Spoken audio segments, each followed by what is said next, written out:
population growth, development and consumption touches on many issues, including ethics and equity. Simple population control is not a solution nor feasible.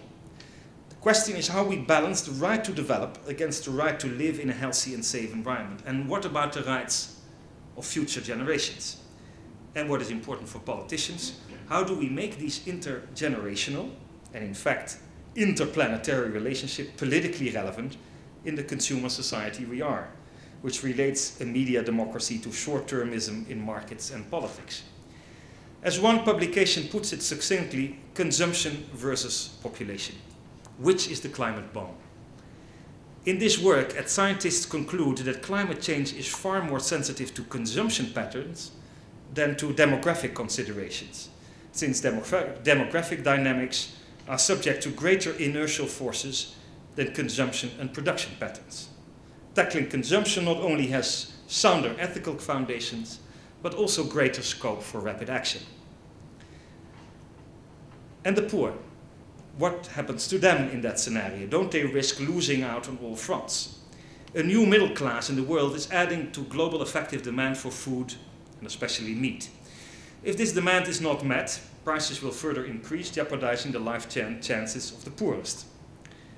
Belatedly, agricultural investment is now increased and related to expanding work for the poorest. But also here an equity and distribution question should be at the core. Scarcity and growth are in essence social phenomena. That is, I think, the crucial link we are missing so far in the population and environmental debate. The sustainability movement will have to change technology to changing consumption and production patterns. We can build also on some of the more positive population developments. The move to replacement level fertility is one of the most dramatic social changes in Russia and Japan, but also in Brazil, Indonesia, China, and also even in South Asia. But even in Bangladesh, a country I just visited, the rate dropped from 6 to 3 children per woman when the country slowly moves from poor to middle income level. Now, with only a few weeks to go to Copenhagen, population growth and its impact on the environment are receiving, in that context, finally a little bit more attention. And you were already speaking on the cover of The Economist. But it doesn't seem to me that Malthus is back. In my opinion, those of us with a more balanced approach need to take a stand. In that context, population growth well deserves the attention it is getting. And I'm glad to announce on a very practical level that we intend to add the issue of demographic development to the mandate of my Ambassador for Sustainable Development. The Ambassador will look specifically at demographic issues in relation to climate and the environment. Given the width of demography as an issue, and given that sexual and reproductive rights already feature strongly in our policy, and I'll come back to that in a minute, I believe it is best to let the Ambassador focus on these already extensive and complicated areas. I'd like to underline that when discussing population growth, it's essential we keep in mind that the developing countries, of course, I would say, as a matter of course, are not to blame for some of our consumption levels. Therefore, they should not pay the price. And let me assure you, it is counterproductive to go to developing countries these days and lecture them on population policy. I think the debate should be respectful and based on facts. At the same time, we should not and cannot close our eyes to what will happen if we continue on our current course. Anyone who has seen the film The Age of Stupid, a frightening picture of the world in 2055, is more than 9 billion people will understand what I mean. Furthermore, the relationship with climate change does not only magnify the effects of existing global inequalities, but, perhaps even more importantly, it increases the chances of violent conflicts and wars. Everything from anthropogenic climate change, the irreversible exploitation of natural resources, and disruption of room for living to population growth is in essence a social problem, as in fact most of the problems we deal with are social. This is the only way to integrate the issue of population growth in development policy.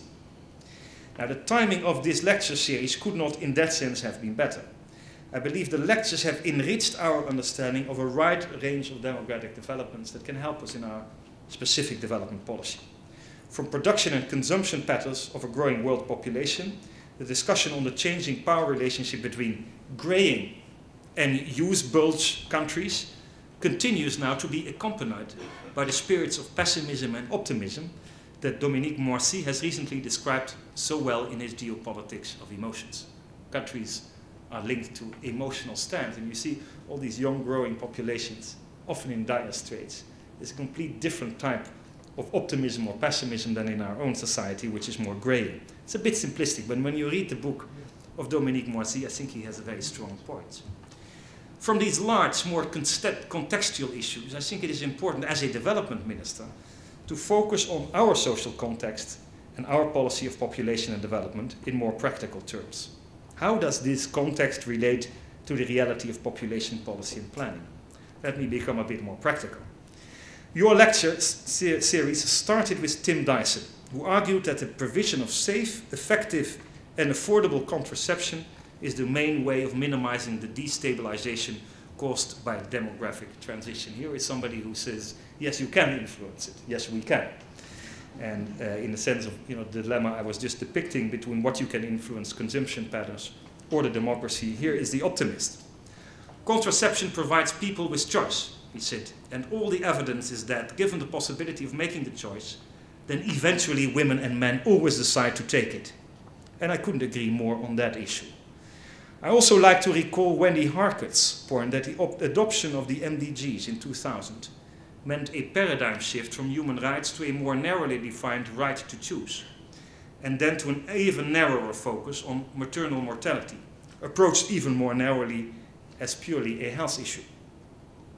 The series provided us with other fascinating insights, for instance into the dilemmas that Chinese policymakers are facing. These lectures have presented enlightening, enriching, for me also a bit disconcerting views on democracy or on demography that needed to be aired. And I'm happy that SID, together with WPF and ISS, and with the co-funder of UNFPA, make this lecture series a platform for also pioneering thinking. And I have to say that I listened with great interest to Dr. Sinding's fascinating analysis of trends in the international debate on demography. And you are the authority in this field, and we've been privileged to have you here today. I think you illustrated how the demographic debate over time has moved from demographic policy to a rights-based approach linked to the social context I just mentioned. You also make a case for offering women free choice in planning their families in the conviction that this will lead to a more balanced demographic growth, which the world will be better able to handle. To combine a sense of urgency with the concept of rights. These are in fact the fundamentals of also our policy of sexual and reproductive rights. And I'm glad that the figures he cites confirm the basis of our policy. Now, as far as I'm concerned, in that sense you are preaching in a very sophisticated way to the converted. Because I do share the sense of urgency. And I'm not alone. The sense of urgency is growing day by day, notably also in this country, where the Advisory Council on International Affairs recently published a report on demographic changes and development cooperation. And this report focuses, I think rightly, on another aspect of demographic development, the balance between different age groups in a society. It highlights the importance of the phase called demographic transition, we all know, when countries move from high birth and death rates to low birth and death rates. And a country's exact position in this phase, or in which phase they are, affects both its population growth and its age distribution, and maybe to a certain extent its pessimism or optimism. Countries with a relatively high proportion of young people of economically productive age have a chance of what's called a demographic dividend. In order to fully benefit from this temporary phenomenon, let me just mention that in 2 words. Economic growth, but also good governance are important conditions. If you look to countries like Ghana, Malawi, Mozambique, and Namibia, countries with growth of the working population as well as with reasonable good institutions, they have the potential for demographic dividend. However, if these conditions are not in place, a so-called youth bulge can slow the pace of reaching democracy and increase the risk of domestic instability, especially under conditions of economic stagnations. A lack of jobs, and possibly a wider disconnect between young people and the society around them, may provide fertile ground for extremism and the politics of intolerance. Again, we have to ask ourselves, where does this leave the poor? And where does it leave women? In my speech in Jerusalem earlier this year during my visit to the Middle East, I noted that the Arab Human Development Report clearly shows how open